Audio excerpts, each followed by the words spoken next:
What is activity all about in Southern Africa?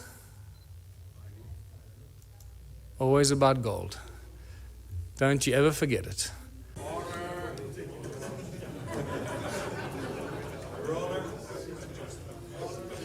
Don't worry, you'll get it. You'll get it by the time we finish here. I'm sure you will. Or things that we have to do. So we are all born on this beautiful planet. And we're all born free. And yet, we cannot move around freely. We cannot live where we choose to. We have to follow rules and laws that we didn't agree to when we were born. We have to work to pay taxes and to earn this thing called money. We didn't agree to that either when we were born. We didn't agree to be given a number and be treated like a corporation. We are living, breathing human beings. We're not numbers of infinite soul and flesh and blood. And yet that's not how we're being treated. The restrictions on humanity are endless, and they're getting worse by the day. The current situation is very simple. Every socio-political system has failed us. This is why we're in this mess. Otherwise, we wouldn't be talking about this stuff, right? If it was hunky-dory. Humans everywhere live in misery. There seems to be no happy outcome to the political and economic mess of the planet. Every year, every month, it gets worse. More poverty, more hunger, more homelessness, more misery. The global economic collapse is imminent. The fact that we still have a global economic system is actually miraculous, but it is a clear indication how powerful those individuals are that control the global economy. 1/3 of the world's food goes to waste. This is spectacular. What kind of creatures have we become that we deny 1/3 of the global population food because they don't have money? We don't hand it out, we dump it, we destroy it, because we can't give it to them for free. They need money, they need to work, lazy bastards. Do some work, go get a job. And this is linked to our education system, because most people are indoctrinated into this way of thinking since childhood. Our education system has nothing to do with learning. It's really developed and funded by the banking families to condition humanity into following orders and respecting authority. They control the contents of all the textbooks and transfer of information. Our schools are really just indoctrination camps to brainwash our children to follow orders and to bow to authority. It's got nothing to do with learning, people. Our laws protect the corporations, they do not serve the people. Corporations have more rights than living, breathing human beings. The government of South Africa and the Republic of South Africa are both registered as two separate corporations on the US Securities Exchange. So they're corporations that trade us as commodities. You know? So don't ask the politicians to solve it. We need a whole new legal system written for the people, by the people, not by the corporations and the governments that want to schneid the people into the ground. Everything in South Africa and in other countries belongs to the people. Eskom, for example, is the electricity supply giant. It supplies most of Africa with electricity. All the installations of Eskom belong to the people. The coal they use that they get out of the ground to charge us for the electricity belongs to the people, because the coal belongs to the people. Sasol is the coal to liquid petroleum company that was paid for by the taxpayer. The technology was developed from German technology in the 1920s. That was paid for by the South African taxpayer, all the early installations for Sasol. So all the fuel that we should be driving on in South Africa, we should have virtually for free, because all the components belong to the people. The railways run every day, but they don't transport people. They transport coal and wood. Everything for the corporations, nothing for the people. You can't catch a train anywhere in South Africa. And so it goes. The forestry, the minerals. Forestry, between Sappi and Mondi in South Africa, they own more than 1 million hectares of land that they somehow managed to take possession of. Who gave it to them? The people didn't agree to give it to them, but it belongs to them. So you can see how this theft of the land and all the inalienable rights of the people of the land have been stolen and given to corporations. So the government and the large corporations have stolen the country from its people. It's obvious. What do the people need? This is where we start seeing the beautiful side and how simple things can be. What do we need? We need food, water, love, friendship, homes, tables, chairs, knives, forks, gardens, clothes, technology, healthcare, arts and culture.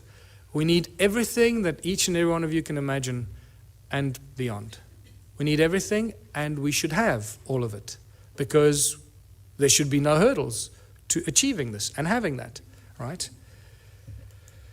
We do not need money. Did you see money anywhere in that list? No, we don't need money. Money gets in the way. Money is the obstacle, is the hurdle to all progress. Money does nothing. People do everything. People plow the lands, grow the food, build the bridges, build the rockets, solve the mathematical equations, create the technology. People do everything. Money does nothing. Money is just the obstacle to all this incredible progress. People create the arts and the culture. Money does nothing. Money prevents the natural flow of free energy. So I beg you, everyone present here, remember it's about free energy, not I'm going to make $1 billion out of this energy. Give it away for free. It'll come back to you in ways you cannot imagine. Do that one thing for humanity. If you find any source of free energy, don't try and make zillions out of it. How did it get so bad? This is where we get back to what we've just been to, the ancient civilizations. A small group of royal political families and the banking elite families took control of the world. This didn't happen last year or 100 years ago. This happened thousands of years ago, people. It started with the Sumerians about 6,000 years ago in the Middle East, in Sumeria. When the Sumerian tablets tell us, when kingdom was lowered to earth from heaven, that's why I pointed it out to you. They tell us, kingdom was lowered to earth. Suddenly we see these priest kings appear out of nowhere. How did these guys suddenly took on this higher than thou, situation? Who the hell are they? Where did they come from? Oh, people lived happily, and suddenly one guy said, hold on, I'm going to be your king. You're going to have to work for me and pay taxes. Screw you, buddy. I don't know. So how did these priest kings in ancient times become so powerful? Because they were appointed by the gods. And what happened next after they appointed the priest kings? The most spectacular, miraculous thing happened. These priest kings created money. Today there are three main banking families. There are arguably a few more, but the big ones, obviously, the Rothschilds, the Rockefellers, the Morgans, they control everything. They own all the banks in the world. How can I make the statement? Because they're the guys that bail out the banks when they go under. So they own them.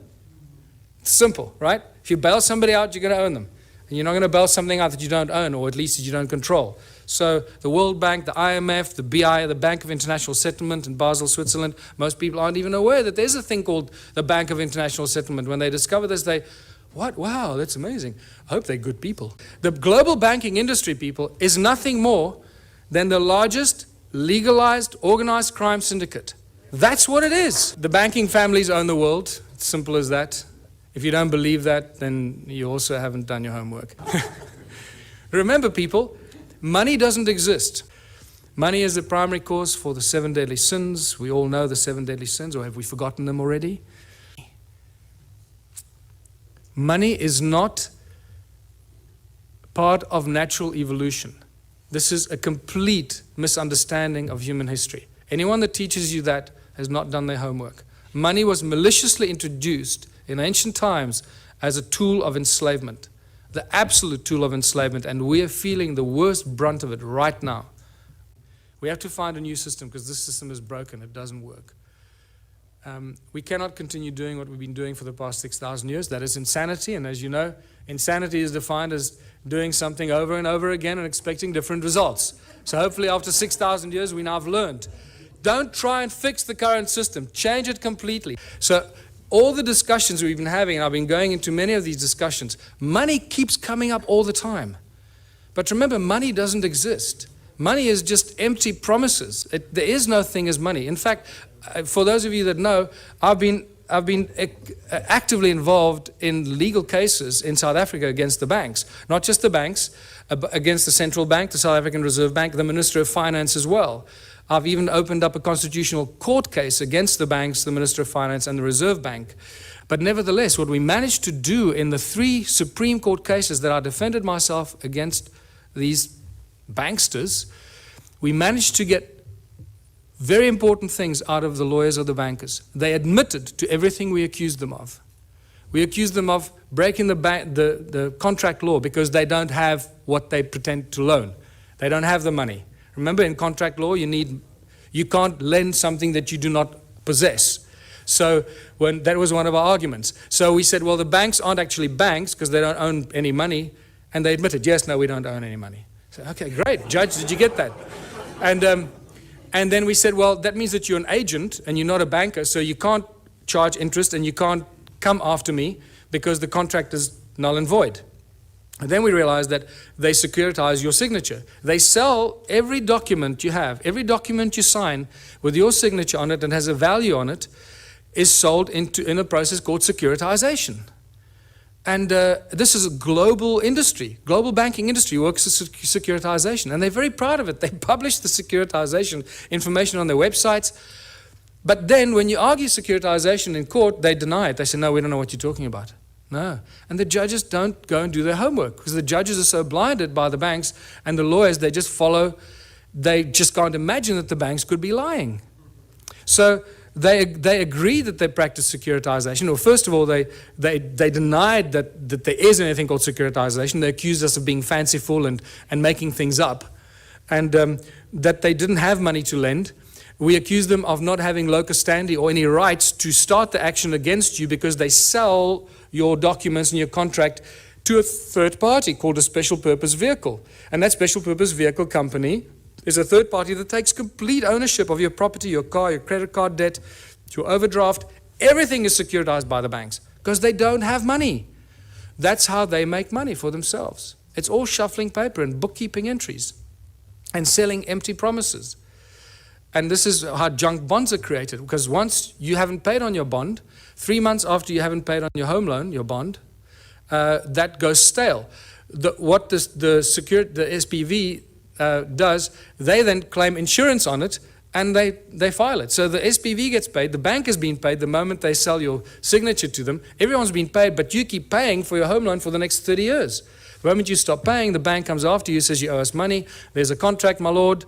See, he signed a contract, he owes us money. And the judge doesn't for 1 second say, well, hold on, let's look at the validity of this contract. Do you have rights to this contract? Who owns the property? So this has now been exposed. We are this close in South Africa. We've got to do something about it to stop it. So I've got 2 cases against the banks now. One of 5 counts of fraud, which they haven't argued any of the points. They've argued why I'm claiming all the money that I'm claiming.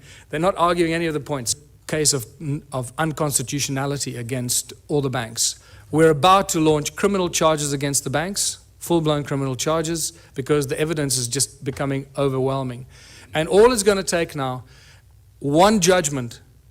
What I found is that in the Bank Act in South Africa, and I'm sure the same goes for the rest of the world, there is no definition for the word money. There is, however, a definition for bills of exchange, promissory notes, and negotiable instruments. And I realized the banks don't work with money. The banks work with promissory notes, bills of exchange, and negotiable instrument. And those are called liquid because they have value. They are the liquid, valuable instruments, negotiable instruments that banks work with behind the scenes. You know, we're so poisoned that we try and argue for it. We try and defend it. That's how poisoned our minds have become. It's incredible. It's not the love of money. It's the mere presence of money that causes all these problems. If you take money out of the system, all this stuff suddenly and miraculously vanishes. So what is the solution? If it's the mere presence of money or the love of money, of all of the above, what are we going to do to solve the problem? The answer is so blatantly obvious. Remove money. Julius Caesar stood up against the money, the powers of money. It took back from the money changers the power to coin money and minted coins on benefit of all. With his new plentiful supply of money, he established many massive construction projects and built great public works. And we all know what happened to Julius Caesar. St. Thomas Aquinas in 1225 said that the charging of interest is wrong because it applies to double charging for both the money and the use of money. In fact, church law in the Middle Ages forbade the charging of interest on loans and even made it a crime called usury, which we know very well today. And even Jesus in his last year of life, probably the only physical force he ever applied was threw out the money changers out of the temple because they were abusing the people. And this is by far the most cutting statement made in recent times, Thomas Jefferson, because this is what we find ourselves in today. I believe that banking institutions are more dangerous to our liberties than standing armies. If the American people ever allow private banks, remember all our banks in the world, virtually all the banks are private banks, private corporations whose interest is making profit at all cost. So if the American people ever allow private banks to control the issue of their currency, first by inflation, then by deflation, the banks and the corporations that will grow up around the banks will drive the people of all property until their children wake up homeless on the continent their fathers conquered. That's where we are standing today. All over the world, this is the situation we're in. Our inalienable rights, this is what I need to remind people of. And this is beautiful, because this is part of the ANC's Freedom Charter that they stood for over 100 years. Now, it's been very conveniently forgotten. And this has become the new Freedom Charter for the Ubuntu movement.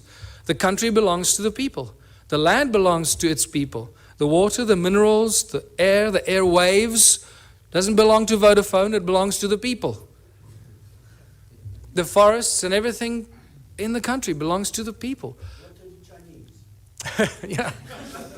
The land in China belongs to the people, and they should do exactly the same. This applies to every country, people. It does not belong to the government or any large corporation that has laid claim to it. And when you read this statement, you realize that we've appointed our leaders to be our servants, but they're not serving us. We appointed them to do the best for us, not for them. So whatever we want and we need as a people, they should be doing for us. Is that happening? No. The opposite is happening. So what has happened here? The government is not serving the people. The only conclusion we can reach is that they're serving themselves and the corporations that fund them. The question is, and this is what I need to end on, because we can't keep talking about doom and gloom all the time. We need to talk about what are we going to do as a species? What are we going to do when it all collapses? And this is where the most exciting thing happens. The Ubuntu contribution system, I called it contributionism in 2005 when I first started writing about it. Completely new social structure, abundance for all. It's based on ancient knowledge when they didn't have money, where everyone contributes their natural talents or acquired skills for the greatest benefit of all in the community.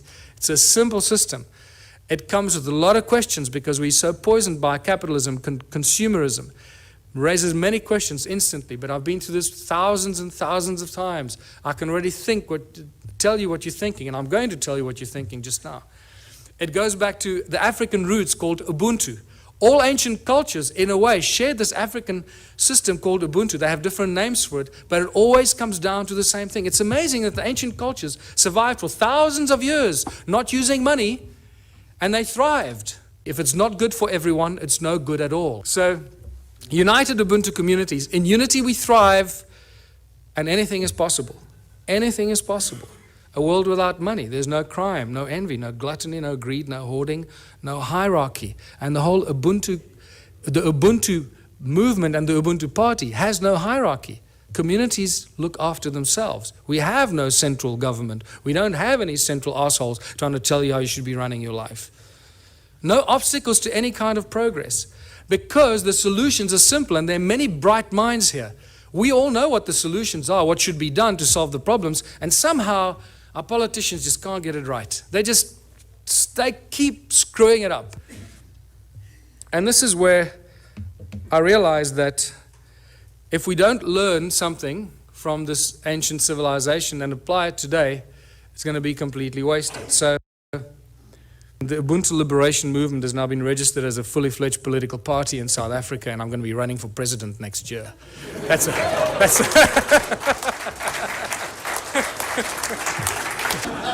I just realized, hey, we're running, yeah. And then somebody said, does it mean you're running for president? I had to do a double take. Oh shit, yeah. I guess it means that, yeah. We're just trying to cause trouble. We're just trying to inject the virus into the organism, but it has some really spectacular side effects. In fact, if by some miracle I became president, and this was a question that was asked me in Durban last weekend at our first public meeting. So what are you going to do if you become president? I said, well, the first thing I'll do is I'll dissolve the government. Just dissolve the whole government. Just dismantle it. And give the power to the people, wherever they are, to start their own local communities. Rewrite the laws. The laws we have are not written for the people, they're written for the corporations. We'll do what Iceland did, hopefully. Just reverse all the mortgage loans, reverse all the car loans, credit card, just reverse everything, because these thugs have stolen trillions from us.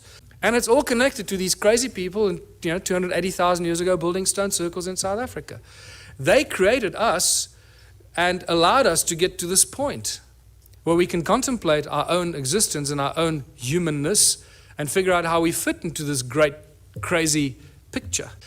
What's key here is that the small towns will probably play a very important part in the transformation, because in small towns and small communities, people will agree on things a lot quicker than in the big cities.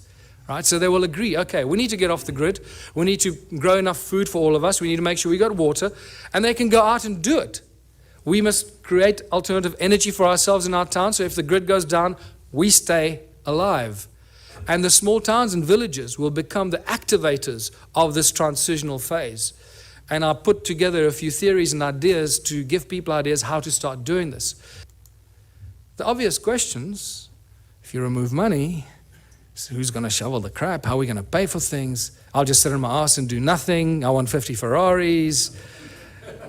You know, are we going back to the dark ages, living in caves? Is this a lawless society? Who's going to make the rules? Why should I do something I don't want?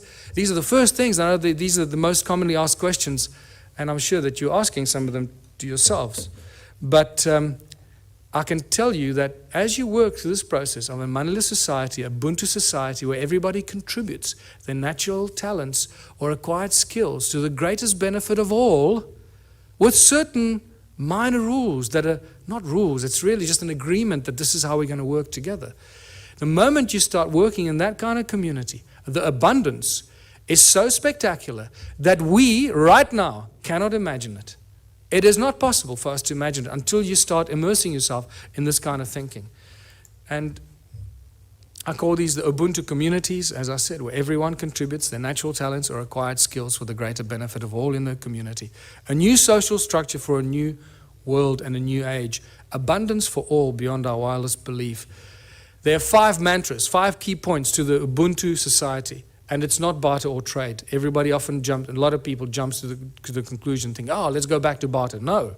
He who has more to barter or trade will eventually rule the roost. So you can't go to that system. If you have nothing to trade, what are you going to say? Well, I got nothing to trade, so I'll have to, kiss your butt. No. So the Ubuntu contribution mantra is the 5 points. No money, no barter, no trade, no value attached to anything greater or lesser than anything else. Because why? Each one of our contributions should be and is equally valuable. If you start telling, well, I'm a doctor, my time is more valuable than yours, you're barking up the wrong tree, brother. Okay. So, and the final one, where everyone contributes for the greater benefit of all in the community, because that is how you get rewarded. Transition will have to occur in simple steps that flow from one to the other. We can't go from zero to hero. We can't go from a moneyless-driven, capitalistic, consumeristic monster to a moneyless society that lives in harmony and zen, right? It's not going to happen. Energy, water, food, housing, arts and recreation. These are the things that small communities can take control of very, very quickly and establish it for themselves, make themselves go off the grid and be totally in control of their own destiny. And many, many community projects must be and should be attached to this activity. Absolute abundance on all levels. Once you start doing this, food, science, culture, community, abundance on all levels. Now I'm going to give you a small example. You've got to use your imagination here because there's not enough time now and we've got to finish off here. So imagine in a little town that I live, we got a river, we got a fish farm, we got a dairy farm, we got a bakery, we got a wood factory, a metal factory. The community starts to work in these projects. The whole Ubuntu thing means that, and contribution means that everybody must contribute 3 hours a week towards one of these community projects. That's all you have to do, 3 hours a week. A little town of 1,000 people, it's 3,000 hours a week. No municipality or town council can afford 3,000 hours a week salaries for people to do this work. Can you see how that's dramatically shifted the status quo and the equilibrium? How much we can produce if we just work for 3 hours a week on basic projects. Producing milk, cheese, butter, fish, breeding fish, baking bread, growing vegetables, and so forth. So now the community has been doing this for 6 months or a year, and they've established abundance on all levels, where all the people in that community that participate, that's why I called it contributionism, that participate and add their talent and their skills and their time, get everything, not for free, but virtually for free, so cheaply that the rest of the stuff, and also there's a principle where you create 3 times as much as you need for your own community. And I structure everything in the Ubuntu philosophy on the sacred geometry principles, 3366. So you produce 3 times as much as you need for your community. Why? Because there'll be other communities that can't produce what you're doing, so you'll be actually helping them while they're helping you with the things that you can't produce. So, and by the end of that, there's so much abundance because you're doing it 3 times that whatever you don't consume in your own little village or town, what are you going to do with? You're going to make it available on farmers markets and stores in your town for the surrounding communities. The moment you achieved that state, you've created the domino effect. Because what's going to happen to all the neighboring towns? All the people from those towns are going to come buy your bread, your milk, your cheese, your whatever it is you produce. Because it's going to be a fraction of the cost they pay for it in their own town. There's your domino effect. There's your trigger point. So think about it from that perspective. At the outset, it sounds like a huge thing. Wow, how are we going to go from there to a moneyless society? I believe that I've just taken you through a very simplistic example of how small towns and small villages and communities can be the trigger points and the examples that start the domino effect. Once the first town is set up, it's impossible for the surrounding towns to stay alive. They will have to follow the same example. Otherwise, all their businesses will close down. And when they do close down, then they will follow your example. So either they will do it willingly or they'll be forced into it because of stupidity. In the Ubuntu communities, children follow their passion and their dreams. The education system changes completely. There are no classrooms. Children learn real practical skills. So by the age of 16, they've done everything. They've baked the bread. They've worked in nuclear laboratories. They've built rockets. They've built homes. They've built earth ships. They've planted seedlings and grown fruit, and they'll be so wise by the time you're 16 because you've had all this experience. You'll be smarter than all the professors in the world thrown together today.